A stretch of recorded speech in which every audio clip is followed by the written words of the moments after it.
Well, the Sea-Doo has made it from outside to inside as I get ready for the start of the 2024 Yukon Bob Sea-Doo season. Hi, everybody. Nice to see you again.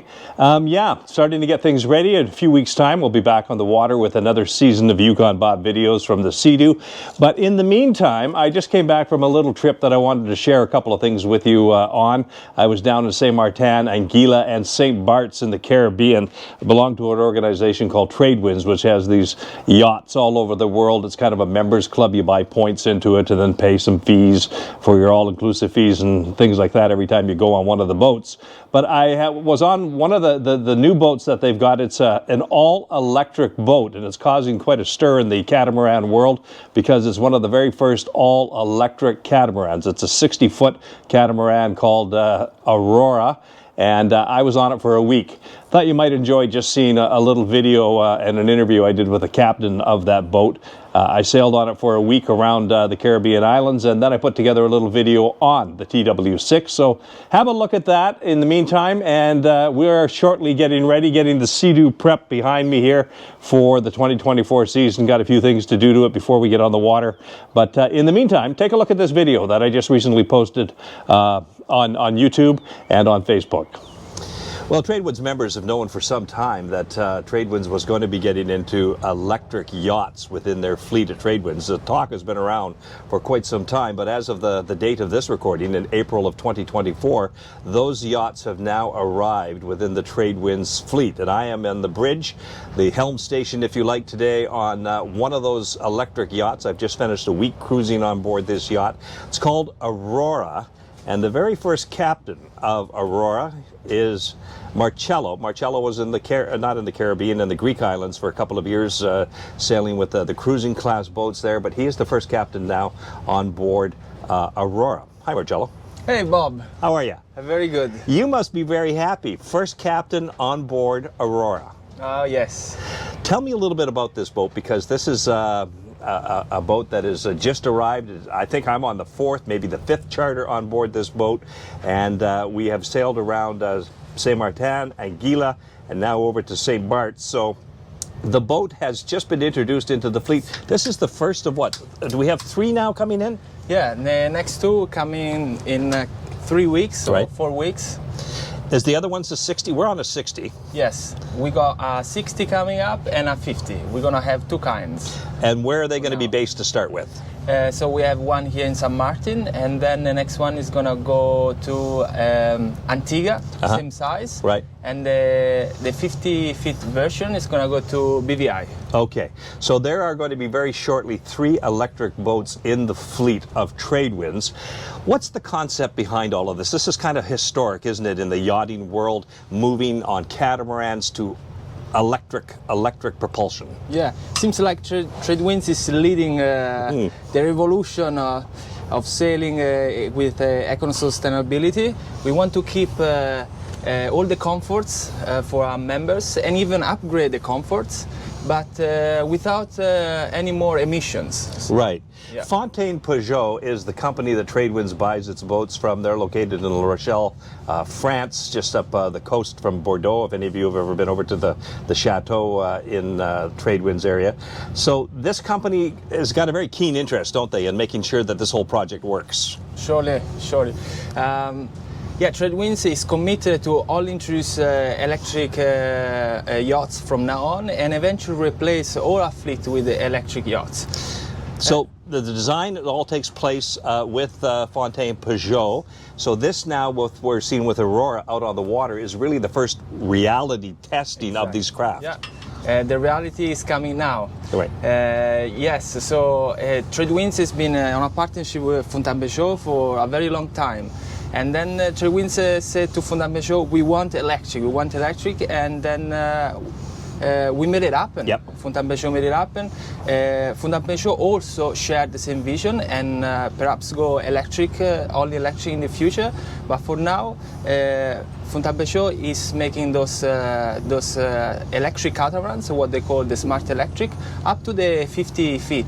Only for Trade Winds has made for the first time a 60 feet long all-electric sailing catamaran. I would imagine there's lots of people in the yachting world who are watching Trade Winds quite closely and these electric boats to see how this goes. Oh, I think so, Yeah. yes. Does it get a lot of attention at the dock? It does. The boat itself is stunning, so it really catch the eyes of many. Right. And then when we come in the harbor, and then we are silent, definitely people very interested.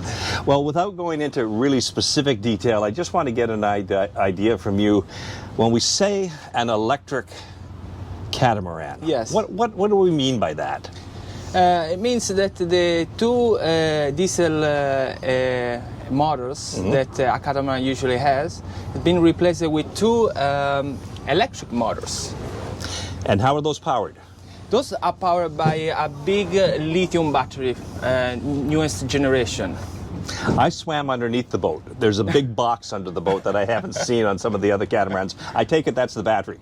I'm not sure you can see from under the boat, Bob. Isn't there like a little box there kind of thing hanging down? Is that where the battery, or is that not it? I don't know. Now, on the mast of this boat, there's something else I've noticed. You have kind of like wind turbines. What's that Yes. about? Yeah, we got wind generators on the mast. So the concept is this: we want to recharge those batteries from a renewable source. We want to gather the energy ourselves. So that's the concept. So we have a lot of solar panel integrated on the boat. All this on top of us is solar panel. All around us is all solar panel, and also we added more solar panel in the back. And that's a lot of energy that we can take anytime when there is sun. And the props themselves can create electricity. Exactly. Now, if we are sailing, when we're sailing, the prop spinning also recharge the battery, as well as you mentioned the wind. So we got wind, we got the water, and we got the sun recharging the battery constantly. One of the things I've noticed about being on Aurora is not only that she's a brand new boat, which is just beautiful, but there seems to me to be a lot more livable space on board this boat. The front area, this boat has an open door that swings open on a hinge that you can walk from the salon right outside to the front seating area, and then there's a bunch of seating right there for people. Yeah, correct. There's a lot of space. There's a lot of air that come through. Down in the cockpit in the saloon, but I think you would agree with me the place that really our members enjoy the most is right up where we here. are now. Yes, in the fly bridge. Well, let me show you just up top. I'll just turn the camera up here. This is amazing. Look at would you call it a bimini cover? Is that what that's called, or a canopy? Yeah. A canopy on the fly bridge, which is a solid state Solid. piece of material, and it is absolutely beautiful up here, and you're totally protected, which is not the case on all boats. Some of the 60 boats, of course, have no cover except over the captain's helm area, and others have canvas cover, but this is just amazing with this art deck. Let's talk a little bit about the cabins. 6 cabins on board, 1 crew cabin. Yeah. And what I noticed immediately on this boat is that there's 2 cabins in the rear that kind of have a hatch entrance that you can walk down into. Yeah. So every cabin in this on Aurora is really a premium cabin. You can walk around the bed, you can charge your phone in each side, there is enough room to put your luggage and everything. The only difference is the aft cabin that is just as good as the other, but it's got a direct access from the cockpit. So that's especially good for people that like to wake up early in the morning and jump straight in the water. Yeah, it's only a few steps into the water from that cabin. Exactly, yeah. So the cabins are quite nice. They're spacious. The heads are very nice on them. Lots of room. And of course, on this boat there's 2 ladders to get out of the water. 1 rinse station, shower station on the back of the boat. The boat is kind of fully booked. It's people. How much? What are you seeing for interest in booking? Oh, yes. The people, the members are very interested to come here, and yeah, it's exciting for me too. Every member that comes here is just Is excited about it. Excited about it. The other thing about being on the Aurora that's different from, of course, having diesel engines running and a generator is it's quiet. Yes, it's quiet. We can run the air conditioning all night. without running the engine, because the air conditioner is running off the lithium battery.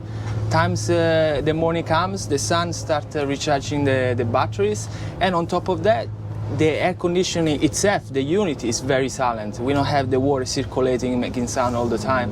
Yeah, and I noticed when you start the engines on this boat and we start moving, you barely hear anything. Yeah. Yeah. Well, this is my second time going around. I was going around the islands last week on a 60-foot luxury. Then I saw that there was one cabin available on the Aurora. So this is my first time around, and I have really enjoyed it.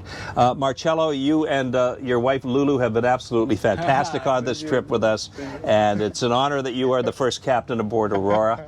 At least as far as April 2024 goes, the time of this recording. And thank you very much. Thank you, Bob.